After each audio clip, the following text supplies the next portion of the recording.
तो दोस्तों अगर आप थंबनेल से मेरे वीडियो पे आए हो तो एकदम सही जगह पे हो। रिसेंटली एप्पल ने अपने 13 सीरीज को लॉन्च किया है जिसमें 13 प्रो और 13 प्रो मैक्स जैसे बड़े हैंडसेट्स हैं और साथ में उनके जो फीचर्स हैं ना वो एकदम कमाल के हैं, जैसे कि प्रो मोशन, कैमरा इंप्रूवमेंट या बात करें बड़े स्टोरेज डिवाइसेस की।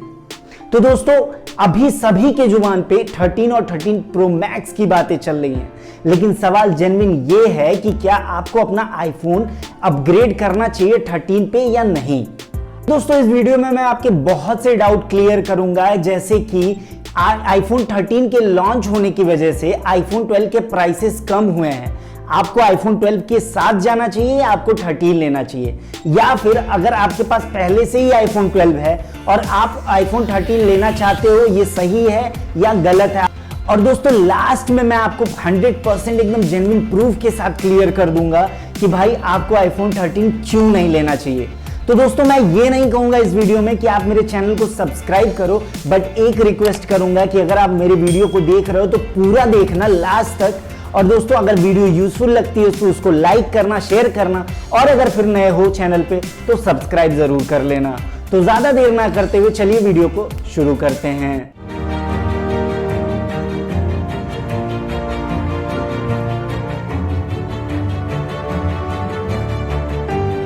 दोस्तों अभी हम बात करेंगे 5 ऐसे फीचर्स की जो कि सिर्फ और सिर्फ आपको आईफोन के 13 सीरीज यानी प्रो और प्रो मैक्स में मिलेगा। इसके अलावा कोई भी स्मार्टफोन, चाहे वो एंड्रॉयड का हो या आईफोन का हो, उसमें नहीं मिलेगा। तो सबसे पहले हम बात करते हैं फिजिकल डायमेंशंस की। तो भाई साइज की बात करें तो आईफोन 13 सीरीज ने आईफोन 12 सीरीज के ही साइज पे अपने फोन्स को रखा है। जैसे कि 13 प्रो 6.1 इंचेस का है तो वहीं 13 प्रो मैक्स 6.7 इंचेस का है। तो भाई दूसरे नंबर पे बात करते हैं हम डिस्प्ले की। तो दोस्तों आईफोन 13 सीरीज अभी तक के लाइफ में पहला ऐसा स्मार्टफोन होने जा रहा है जो adaptive refresh rate 120 hertz to 10 hertz दे रहा है और साथ में प्रो मोशन फीचर को यूज किया है। दोनों फीचर एक दूसरे से इंटरकनेक्टेड हैं, उसको मैं एग्जांपल के साथ समझाता हूं। देखो 120 हर्ट्ज का मतलब बहुत ही ज्यादा मात्रा में बैटरी खत्म होना, लेकिन प्रो मोशन फीचर का यूज करके वो जो आपका रिफ्रेश रेट है उसको वेरिएबल कर देता है। ऐसे समझ सकते हो आप कि अगर आप मूवी देख रहे हो तो उस वक्त आपको 90 हर्ट्ज रिफ्रेश रेट की जरूरत है। उस समय क्या करेगा आपका आईफोन आपके 120 हर्ट्ज से शिफ्ट करके 90 हर्ट्ज रिफ्रेश रेट पे आपकी स्क्रीन को ला देगा। लेकिन जब आप गेमिंग खेलोगे तो ये आपके रिफ्रेश रेट को 120 हर्ट्ज पहुंचा देगा, तो जिसकी वजह से बैटरी का कंजम्पशन है वो बहुत ही ज्यादा हद तक कंट्रोल्ड हो जाएगा और ये आपको बैटरी लाइफ ज्यादा दे पाएगा। तो यार अब बात करते हैं हम कैमरा की।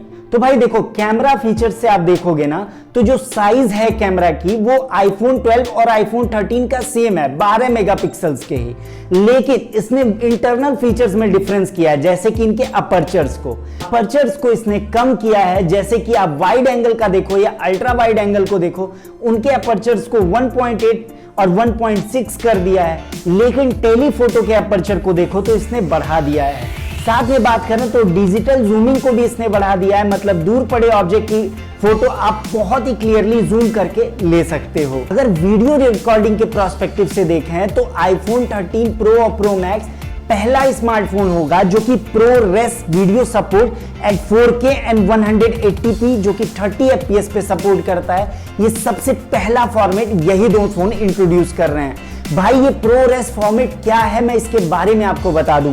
यानी प्रोरेस फॉर्मेट जो है ना वो प्रोफेशनल वीडियोग्राफी या फोटोग्राफी या फिर कोई एडिटिंग में इस फॉर्मेट को यूज किया जाता है।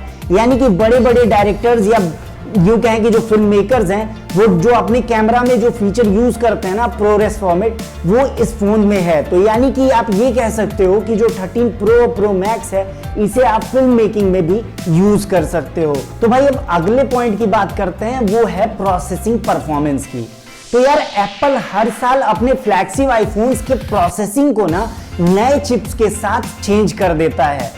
इस साल भी एप्पल ने A15 बायोनिक चिप को इंट्रोड्यूस किया है और ये दावा भी किया है कि जो एप्पल A15 बायोनिक चिप है वो A14 बायोनिक चिप से 50% जो है वो फास्टर है।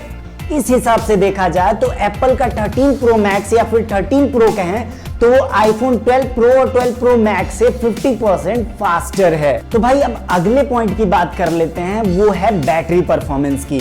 तो देखो दोस्तों, एप्पल ने जो है ना इस बार आईफोन 13 सीरीज में बैटरी परफॉर्मेंस को काफी हद तक चेंज किया है। यूजर्स जैसा सोच रहे थे उनको निराश नहीं किया है। अपने प्रो सीरीज में जो बैटरी बैकअप है, सिंगल चार्ज में 22 घंटे का वीडियो प्लेबैक देता है। वहीं साथ में अगर बात करें 13 प्रो मैक्स में तो 28 घंटे का वीडियो प्लेबैक सिंगल चार्ज में देखने को मिल जाता है। तो भाई ये 5 ऐसे फीचर्स थे जो कि आईफोन 13 और 13 प्रो मैक्स ने या तो नया इंट्रोड्यूस किया है या तो इन्हें इनहैंस कर दिया है। लेकिन सवाल अभी भी वही है कि क्या आपको आईफोन 13 और 13 प्रो मैक्स लेना चाहिए? तो दोस्तों मैं उसका आपको एक सीधा जवाब देता हूं, मुझे नहीं लगता कि आपको लेने की जरूरत है।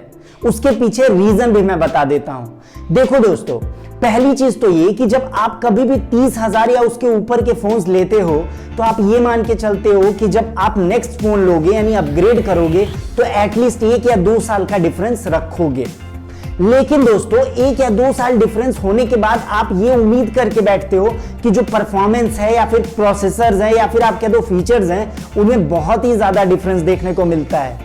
बट आप अगर 13 और 12 के केस में देखो तो बहुत ज्यादा डिफरेंस आपको नहीं देखने को मिलता है। ज्यादा से ज्यादा 13 सीरीज ने 12 के ही फीचर्स को चिपकाया है और कुछ 1-2 फीचर्स को बढ़ा के बाकी सबको इनहैंस कर दिया है। फॉर एग्जाम्पल की बात करें तो आज भी A14 बायोनिक चिप किसी भी एंड्रॉयड या आईफोन के जो प्रोसेसर्स हैं उनसे सबसे ज्यादा तेज है। अगर दूसरे पॉइंट्स की बात करें तो आप प्रोरेस जो फॉर्मेट है वीडियो मेकिंग या फिल्म मेकिंग की, वो प्रोफेशनल्स के लिए है, वो नॉर्मल किसी ह्यूमंस के लिए नहीं है। चाहे आप टिकटॉकर हो, चाहे यूट्यूब वीडियो मेकर हो या फिर आप चाहे कोई गेमर भी हो, भाई वो फीचर्स का आपको कोई यूज ही नहीं है, उनको प्रोफेशनल्स के लिए दिया गया है। वहीं बात थर्ड पॉइंट की करें जैसे कि बड़ा स्टोरेज, तो भाई देखो आपके लिए 512 GB 256 GB जो है वो बहुत ज्यादा सफिशिएंट है। तो आप 1 TB तक का स्टोरेज भी लेके क्या करोगे? आप वहीं 50 रुपए या 100 रुपए में जो iCloud के स्टोरेज हैं आप उनको खरीद सकते हो अगर आपको ज्यादा स्पेस की जरूरत है। तो भाई मुझे नहीं लगता इन पॉइंट्स को अगर आप चेक करो तो 13 की तरफ जाना चाहिए जो कि अभी जस्ट रिलीज हुआ है, उसके प्राइस पीक पे हैं, बल्कि वही सारे फीचर्स जो 13 में हैं वो 12 में भी हैं और 12 के प्राइसेस गिर रहे हैं। दोस्तों अभी 4 तारीख और 5 तारीख से 2 सेल स्टार्ट हो रही है, एक फ्लिपकार्ट की और एक अमेजॉन की। तो आप अगर उस टाइम चेक करोगे तो आपको काफी अच्छे खासे डिस्काउंट्स इन वेबसाइट्स पे मिलेंगे। तो आप इन परचेजिंग साइट से जाके एप्पल्स के या किसी भी ब्रांड के हैंडसेट्स खरीद सकते हो। बाकी अगर आप मुझसे चाहते हो कि मैं इनसे रिलेटेड कोई पर्टिकुलर वीडियो बनाऊं तो प्लीज रिक्वेस्ट है कि कमेंट बॉक्स में जरूर मेंशन करना। तो दोस्तों बस आज के लिए इतना ही, जल्द मिलते हैं एक और नई वीडियो के साथ। तब तक के लिए टेक केयर, गुड बाय, जय हिंद।